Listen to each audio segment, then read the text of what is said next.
IDC International Radio, 106.2 FM, from Israel to the world. Herzliya Conference. Special interviews, highlights, and live broadcasts on IDC Radio.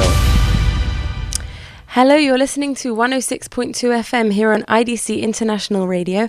I'm Sabrina Zeloof, and with me in the studio today is Dr. Charles Small. Welcome to the studio. Thank you. Honored to be here with you. Thank you for coming. So actually, Dr. Small is the founding director and president of the Institute for the Study of Global Anti-Semitism and Policy, and you're also a senior research fellow at the Moshe Dayan Center for Middle East and African Studies. So yeah, we wanted to, there's a lot of talk always about anti-Semitism. I don't think it's a new problem or an old problem. I think it's an age-old one. But tell us about this initiative that you founded at Yale, and what was, it was the first of its kind back in 2006. What was your main motive? So it started, ISGAP, the Institute for the Study of Global Anti-Semitism and Policy, started in 2005. Mm-hmm. I attended there was a major international conference of the General Assembly of the United Nations in New York with Elie Wiesel and Kofi Annan as the co-chairs. And out of that conference, a group of scholars got together and we created a small non-profit organization called ISGAP. And after a year, we brought it to Yale. And it was the first research center dedicated to the study of anti-Semitism at a North American university. First time ever. Actually, the first time in the Western Hemisphere. Wow. And that in itself should be a study. So why was anti-Semitism not really given the attention and the focus it needed?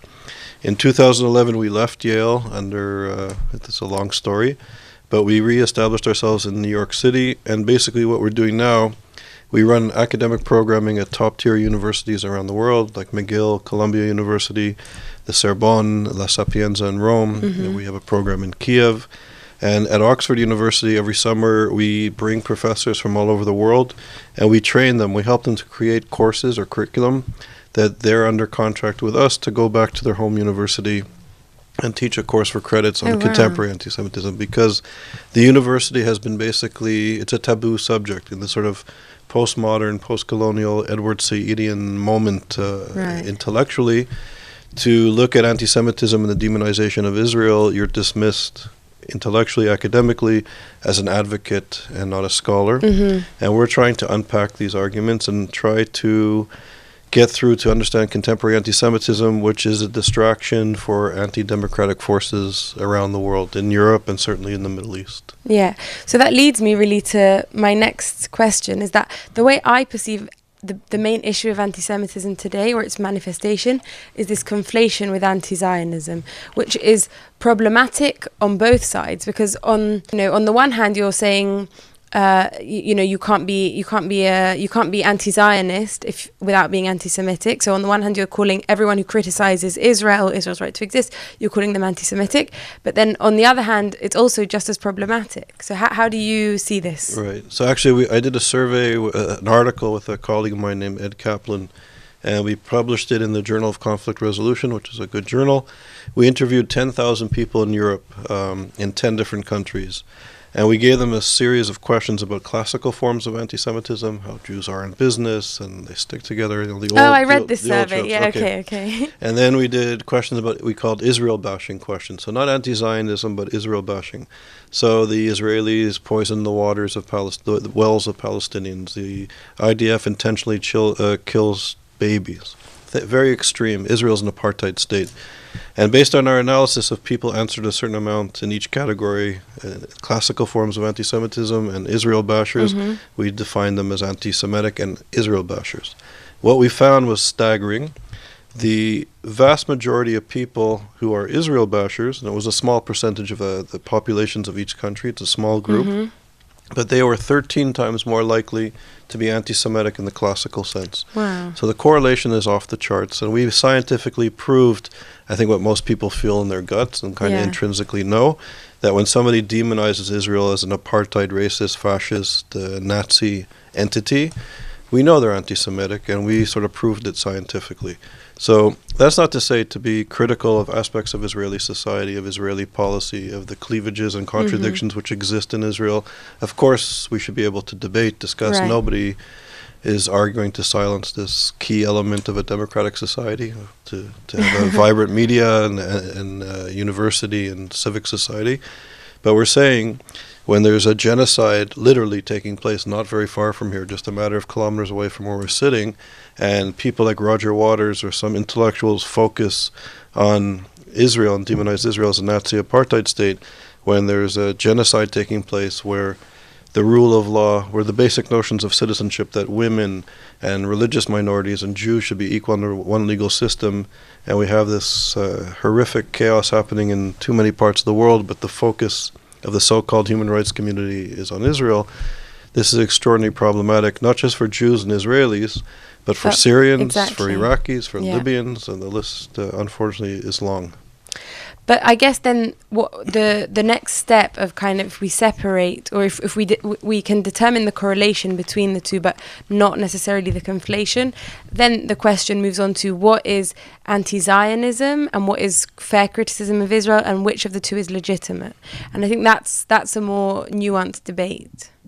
Well, I think I would argue when people demonize Israel as an apartheid, racist, fascist state, that's, to me, clear anti-Semitism, anti-Zionism, whatever you want to call it. And I think when international organizations and intellectuals and the media of record is focusing on the so-called apartheid Nazi state, when it is the only democratic country with contradictions and problems in the region, and the spotlight that Israel's under and the scrutiny that Israel's under, and the irrational focus, which I think when people behave irrationally, we know there's some issues there, to ignoring what's happening in other parts of the world is a disaster. It's a disaster for Syrians and Iraqis. It's a disaster for the refugees, 12 million displaced people, 6 million refugees going to neighboring countries, destabilizing Jordan, destabilizing Lebanon, going into Turkey, many refugees going into Europe, a percentage of them, a small percentage of them, angry, radicalized. These are very serious issues that the focus needs to shift. Yeah, unfortunately. Now, you've previously submitted evidence to the British all-parliamentary investigation into anti-Semitism. There was recently a Labour Party investigation into anti-Semitism, which came up with some pretty shocking results, if I may say. It was led by the now Baroness Shami Chakrabarti. What's your take on this? So I'm not an expert on the report. It's good that the British Parliament are beginning to take these issues seriously. It's disturbing that Corbyn is now the leader in opposition and gained support. Would you brand him as an anti-Semite? Look, if he considers himself, in his own words, a friend of Hamas and Hezbollah, I unequivocally, clearly define him as an anti-Semite. Why? Because these organizations are literally calling for the extermination of Jews. If anybody could pretend and parade themselves to be liberal, progressive, and believing in democratic principles, and align themselves for any reason for organizations that have its root not just in the Muslim Brotherhood that incorporated European anti-Semitism, they also incorporated Nazi ideology, and I'm choosing my words carefully. If anybody could parade themselves as progressive and left-wing and a Labourite in Britain in 2017 and ally themselves with people who are calling for the mass murder of anybody and have their roots in Nazi ideology, yes, he's an anti-Semite, yes, he's a dangerous anti-Semite, and anybody who believes otherwise is being irrational and uninformed. It's yes, he's an anti-Semite, and so are his fellow travelers. Okay, so it's good that you set the record straight. So back to let's talk about the investigation that you submitted evidence for. What did you find?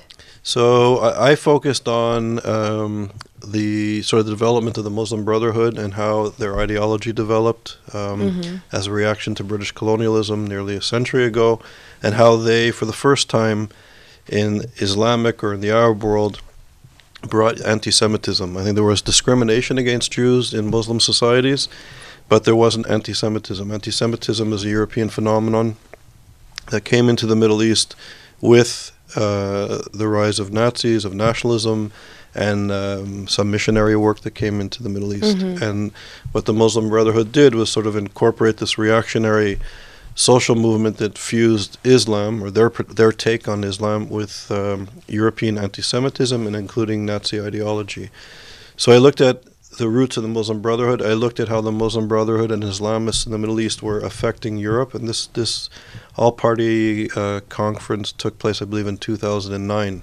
Okay, so you had some foresight. So it was years ago, and we looked at how these organizations and this ideology was infiltrating Europe, and we had an example that I mentioned in record in the British Parliament was Sheikh Kawadari, the head of the Muslim Brotherhood, who literally calls, and I'm quoting, that all believers need to continue the work of Hitler to kill the Jews. This is what he's calling for. And he was the founding member of the Board of Trustees of Islamic Studies at Oxford University. So how these organizations are European and North American universities and media, but you have people calling for genocide, echoing the words of Nazis who sit at the Board of Trustees of an institution like Oxford. So I documented the influence of this reactionary movement on the economies, on the institutions, very important institutions, education and media that are the cornerstone of democratic societies, and how the Muslim Brotherhood was influencing these institutions. Okay, well, I mean, super, super interesting. I want to read up more about this investigation. We don't have a lot of time left, but what can you say in general? Anti-Semitism has been around since the very beginning. How does it differ from other forms of racial discrimination, and what is the best way to target it? So I would argue it's different ideologically, because I would argue it's inherently genocidal. So there are three, I'll be very brief, there's 3 stages of anti-Semitism. The first phase was religious, the second phase was racist and nationalist, and the third phase is an attack on Jewish peoplehood. So when Jews were the quintessential other, the non-Christians, they were blamed for not accepting and killing the Christian notion of the Messiah. And Christians at various points in time throughout European history believed that the Jews were not going to be saved until they accepted the Christian notion of the Messiah.